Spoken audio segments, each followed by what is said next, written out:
Okay, Assalamualaikum dan selamat pagi. Jadi hari ini cikgu masuk kepada atom dan nukleus. Untuk atom dan nukleus ni kita dah belajar semasa tingkatan 1 kalau kamu masih ingat. Okay, kita pergi kepada struktur atom. Okey, sebelum tu pengenalan, atom ni dia berasal dari perkataan atomus yang bermaksud tidak boleh dibahagi. Okey, maksudnya zarah atom ni adalah yang terakhir sekali dalam jirim. Okey, kalau ingat semua orang tahu kan jirim ada 3 jenis, pepecah, cahaya dan gas. Okey, dalam jirim tu dia terdiri pada zarah-zarah yang halus dan diskret. Okey, zarah-zarah tu dipanggil yang dimaksudkan zarah-zarah tu ialah atom lah. Atom tu adalah satu zarah tadi yang mana dia tak boleh dibahagikan lagi. Okey, pada tahun 1808, John Dalton memperkenalkan satu teori tentang struktur atom. Menurut teori atom Dalton, atom ialah zarah terkecil yang tidak boleh dibahagi lagi. Walau bagaimanapun, perkembangan sains telah berjaya menemukan zarah yang kecil, iaitu proton, elektron dan neutron. Okey, maksudnya dekat sini, kan contohnya cikgu lukis dekat sini adalah zarah gas. Okey, ini zarah gas. Keadaan jirim dia adalah gas. Okey, dia terdiri daripada zarah-zarah yang bertaburan kan secara jauh lah, yang berlanggar sama sendiri, yang bergerak dengan laju. Okey, dalam satu zarah ni, dia terdiri daripada 3 benda ni, iaitu proton, elektron dan neutron. Okey, dan zarah ni tidak boleh dipecahkan lagi, dia tidak boleh dibagi. Dia adalah unsur yang teringkas. Okey, kemudian kita lihat struktur atom.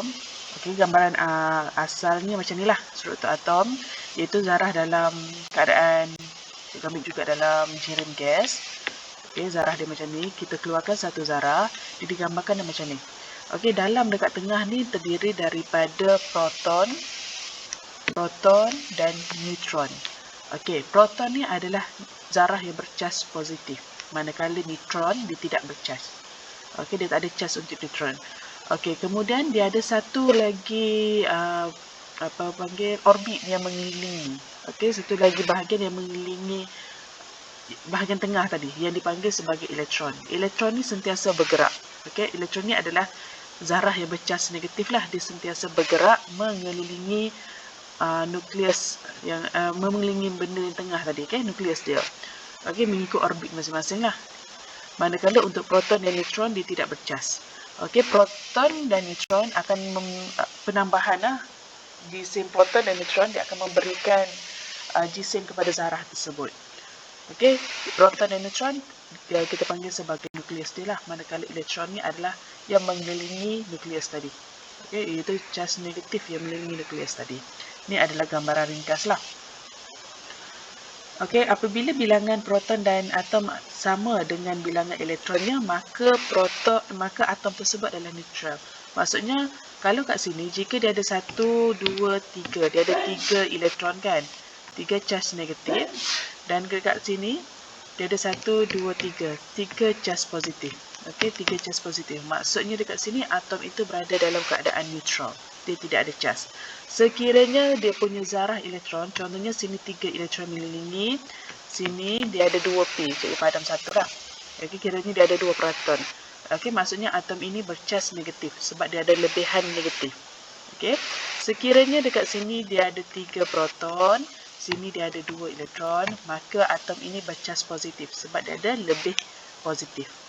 Okey, saya harap semua faham bahagian itu. Okey, kemudian yang ini pembentukan ion positif dan ion negatif. Okey, cikgu terangkan dengan detail lah macam mana pembentukan itu berlaku. Apabila suatu atom menderma atau menerima elektron, atom itu akan menjadi zarah yang bercas. Okey, bergantung kepada keadaan dia menerima ataupun menderma. Okey, zarah bercas ni dikenali sebagai ion lah. Contohnya macam sini kan. Tengok yang bawah dulu. Okey, cikgu terangkan di sini. Contohnya dekat sini, orbit terakhir, okey, orbit yang terakhir dia ada 1 elektron. Ada nampak kan 1 elektron. Okey, 1 elektron ni dia tak boleh duduk seorang, dia kena oktet. Oktet ni maksudnya elektron terakhir, orbit terakhir dia kena terdiri yang tetap, iaitu 2 ataupun 8. 2 ataupun 8. Sekiranya dia terdiri daripada 1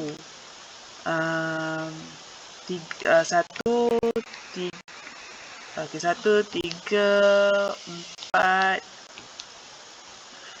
6, 7. Okey, sekiranya yang terakhir ni terdiri daripada 1, 3, dia cenderung untuk menderma. Bila dia cenderung untuk menderma, dia adalah cas positif. Okey, dia menderma cas, dia akan menjadi cas positif lah. Okey, sekiranya dia 4 ni dia akan membentuk sebatian. Macam mana sebatian? Dia bergabung dengan atom lain. Okey, contohnya macam sebatian oksigen. Okey, oksigen ni adalah gabungan oksigen dengan oksigen. Dekat sini dia kongsi 2 elektron. Okey. Macam ni. Oksigen dan oksigen ni maksudnya dia kongsi. Kalau 4 ni dia cenderung untuk berkongsi dia punya elektron dia. Manakala 6 dan 7 ni, 6 dan 7 dia cenderung untuk menerima. Kalau menerima maksudnya dia adalah negatif lah. Dia menerima elektron, dia ada lebihan elektron. Okey, untuk proton dan neutron dia tak akan bergerak. Tak ada penerima menerima proton, tak ada. Hanya elektron sahaja yang bergerak. Okey, jadi elektron sahaja yang boleh menerima ataupun menderma. Okey. Tolong ingat balik untuk menderma bila kita membuat sesuatu, menderma ni benda yang positif kan. Okey, jadi dia adalah cas positif. Cikgu gambarkan macam tu supaya kita senang ingat. Okey, apa yang cikgu masukkan mendermanya, bila dia mengeluarkan elektron, maksudnya bila dia menderma elektron, proton akan jadi banyak kan. Jadi atom tersebut adalah atom tadi akan bertukar menjadi ion positif. Okey, sekiranya dia menerima ni dia nak orang punya, jadi dia adalah tindakan yang negatif. Okey, dia mengharap orang punya kan. Tindakan negatif maksudnya atom yang menerima elektron tadi dia akan membentuk ion negatif. Okey, ingat macam tu je lah. Yang oktet ni rasanya kamu tak belajar lagi. Sekiranya masuk tingkatan 4 kimia, okey, adalah dia punya penjelasan dia. Okey, kalau 1, 3 dia cenderung untuk menderma, dia kena buang. Okey. Kalau 6, 7 dia cenderung untuk menerima, sebabnya elektron dia banyak, dia kena menarik untuk mencapai 8. Kalau 4 ni dia kena bergabung. Okey. Seterusnya ni adalah pembentukan ion natrium. Ion natrium ni. Okey, kita lihat bilangan ion natrium. Dia punya neutron dia 12. Okey, neutron dia 12. Yang ni tidak ada cas, so dia tidak mengganggu apa-apalah. Proton dia 11, elektron dia 11. Okey, cas dia adalah kosong. Ni pada asal dia. Okey, kedudukan asal dia macam ni. Natrium 11, 23. Kalau ingat tengok dia punya unsur, jadual berkala unsur, 23 ni GSAM, GMR. GMR ni apa? Penambahan daripada neutron dengan proton, iaitu yang tengah dia. Okey, yang ini adalah nombor proton. Nombor proton ni kalau atom dia adalah sama dengan nombor elektron. Okey, untuk atom dia kena sama. Dia punya bilangan proton dengan bilangan elektron dia kena sama. Okey. Sekarang jika dia membentuk susunan, dia akan membentuk 281. Okey. Yang pertama, orbit yang pertama dia kena mula dengan 2. Kemudian 888 lah ikut dia punya bilangan proton dia. Kalau sini dia ada 11, jadi dia kena 281. Bila kita tambah, dia akan jadi 11. Okey, ni nombor proton dia. Jadi satu kat sini, dia kena derma, dia kena buang. Okey, dia kena menjadikan cas positif sebab dia derma kan. Okey, kenapa dia derma? Sebab dia nak mencapai kestabilan yang oktet. Okey, dia stabil. Jadi natrium tadi, bila menderma, dia akan menjadi natrium positif. Okey, dia cas 1 ni. Dah nampak kan? Okey, kalau 1 kita tak tulis 1 positif lah. Kita tak ada tulis macam ni. Tak ada tulis. Kita terus tulis kepada natrium positif. Okey. Natrium positif maksudnya dia menderma 1 elektron. Okey, jadi dekat sini bila dia menderma 1 elektron, bilangan neutron dia masih sama, proton dia masih sama. Elektron akan berubahlah sebab dia derma 1, dia akan jadi 10. Asal dia dah ada 11 kan? Bila dia derma 1, dia akan jadi 10. Dan cas pada ion neutron adalah positif lah sebabnya dia menderma. Okey, dia kekurangan 1 elektron. Charge positif dia lebih banyak daripada charge negatif. Sebab itulah dia punya neutron tu charge positif 1. Okey, tapi kita tulis sebagai Na1 macam ni je. Okey, jadi atom yang derma elektron ni dia akan membentuk ion positif. Okey, ion positif kita panggil dia sebagai cation. Okey, cation lah. Ingat kan yang elektrolisis anion, cation. Anode dengan cathode tu. Okey. Anode, anion. Cathode tu cation. Okey, kalau positif kita panggil sebagai cation. Okey, cikgu pergi kepada yang ini. Macam mana pembentukan ion negatif. Okey, dia ambil atom klorin.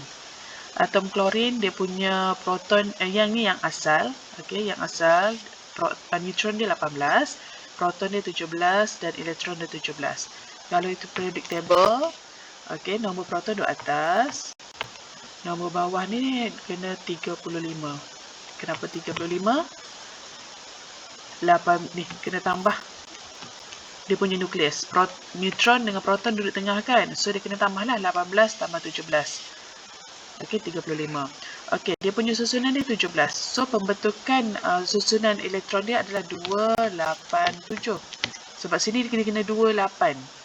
Okey, 2888 macam tu lah untuk oktet. Tapi kat sini dia ada 17. So 287. Okey, dia ada 17. Dekat sini dia punya elektron terakhir dia 7. Okey. Ingat yang cikgu sebut awal tadi, kalau 67 dia perlu elektron orang. Okey, dia mengharapkan elektron orang. Okey. Dia menerima lah maksudnya. Dia perlukan elektron daripada luar 1 untuk menjadikan dia 8. Untuk dia menjadi oktet. Oktet ni maksudnya dia stabil. Okey, jadi bila dia jadi 288, dia akan menerima 1 elektron, dia akan menjadi charge ion tu akan jadi Cl, klorin tu dia akan negatif 1. Okey, macam tadilah kita tak perlu tulislah negatif 1. Kalau 2, 3 baru kita tulis. Okey, jadi bila dia menerima orang punya, neutron dia masih sama, proton dia masih sama, elektron dia akan berbeza lah sebab dia menerima asal dia 17, dia akan jadi 18. Jadi bilangan dia akan ada lebihan 1 elektron. Sebab itulah dia punya charge dia negatif 1. Okey, dan ion negatif ni kita panggil sebagai anion. Okey, macam cikgu cakap tadi, kamu ingat kan anode tadi? Cuma ubahkan dia sikit jadi anion. Okey, kalau cathode, cation.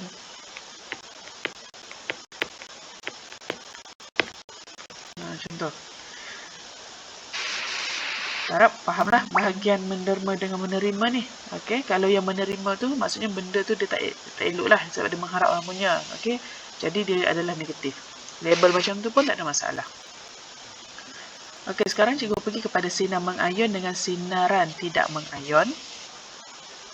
Okey, apa benda ni? Sinaran mengayon ni adalah suatu sinar seperti sinaran radioaktif melintasi udara dan menghasilkan ion positif dan ion negatif. Okey, ini dikenali sebagai sinaran mengayon. Contohnya macam zarah alfa. Zarah alfa ni bila dia melalui udara, udara neutral, bila dia melalui, dia melintasi, dia akan kehilangan tenaga lah. Okey, daripada tindakan tu dia akan menghasilkan charge negatif. Okey, ada nampak kan charge negatif? Dan ada charge positif. Maksudnya zarah alfa tu dia membawa sesuatu, bila melintasi udara, udara tadi akan menjadi charge negatif dan charge positif. Okey, dan zarah alfa yang keluar dia akan kehilangan tenaga. Jadi sinaran radioaktif ni kita kenali sebagai sinaran mengayon lah sebab dia dapat mengayonkan zarah udara. Okey, untuk sinaran kita boleh lihat dekat sini ada sinaran mengayon dengan sinaran tidak mengayon. Okey, sinaran tidak mengayon gelombang berfungsi sangat rendah, radio, inframerah, gelombang mikro, cahaya nampak. Okey, ultra ungu ni sikitlah untuk tidak mengayon. Ada kalanya dia akan menjadi sinaran mengayon. Untuk sinaran tidak mengayon, dia tidak ada efek kepada manusia. Okey, dia selamat untuk diguna pakai. Dia selamat untuk terdedah. Contohnya bila kita tengok tonton TV kan, itu adalah sinaran jugalah, contoh jenis sinaran. Tapi dia adalah jenis sinaran tidak mengayon. Untuk sinaran mengayon pula terdiri daripada ultra ungu, sinar X dan sinar gamma. Okey, sinar mengayon ni dia akan menghasilkan charge positif dan charge negatif. Okey, dia akan ada beberapa kesanlah kepada kesihatan kita. Okey, jenis sinaran dia ada 3 jenis. Okey, sinaran radioaktif ni dia ada 3 jenis.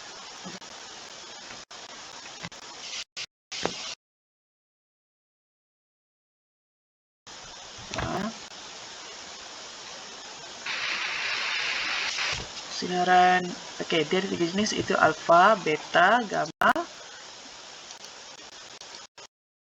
Beta dan gamma. Okey. Alfa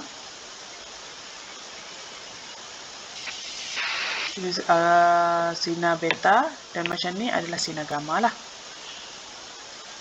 Seterusnya, okey, ini adalah ciri-ciri untuk sinar alfa, sinar beta dan sinar gamma. Untuk sifat semula jadi, untuk alfa ni kita wakilkan dia sebagai nukleus helium. Okey, dia adalah cas positif. Untuk alfa dia adalah cas positif. Kuasa pengayunan dia sangat tinggi. Okey, contohnya macam alfa kan, dan kuasa penembusan dia, alfa ni dia tidak boleh menembus sekeping kertas. Sekeping kertas pun dia tak boleh tembus. Maksudnya kuasa penembusan dia adalah sangat rendah. Untuk beta, elektron yang berhalaju tinggi. Beta ni diwakilkan dengan elektron lah.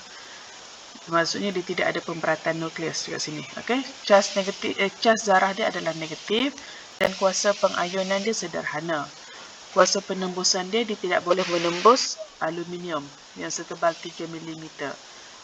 Kita dirikannya sebagai sederhana. Manakala sinar yang bahayalah kat sini kan. Okey, gelombang elektromagnet. Zarah dia adalah neutral, kuasa pengayunan dia adalah rendah. Dan kuasa penembusan dia tinggi. Dia boleh menembusi aluminium 3 mm. Kalau plumbum 10 mm dia tak boleh lepas. Okey. Seterusnya, untuk pemesongan oleh medan magnet, kita boleh lihat dekat sini, alfa ni dia tertarik kepada plat negatif. Okey, kenapa dia tertarik pada plat negatif? Sebab sifat dia tadi adalah sifat positif. Okey, dia adalah positif. Zarah dia adalah positif. Okey, jadi dia akan tertarik kepada plat negatif lah. Dia macam magnet. Okey, manakala beta dia bercas negatif, dia akan tertarik kepada plat positif. Manakala gamma dia tidak ada cas kan, so dia tidak tertarik kepada mana-mana plat. Pemesongan oleh medan magnet, kalau alfa dia pergi ke atas, manakala untuk beta dia pergi ke bawah, dan untuk gamma dia bergerak lurus sahaja, dia tidak dipengaruhi oleh medan magnet. Okey, jadi itu sajalah untuk hari ni. Okey, cikgu minta kamu salin nota. Fahamkan ni dan salin nota dalam buku nota. Okey, sekian, terima kasih.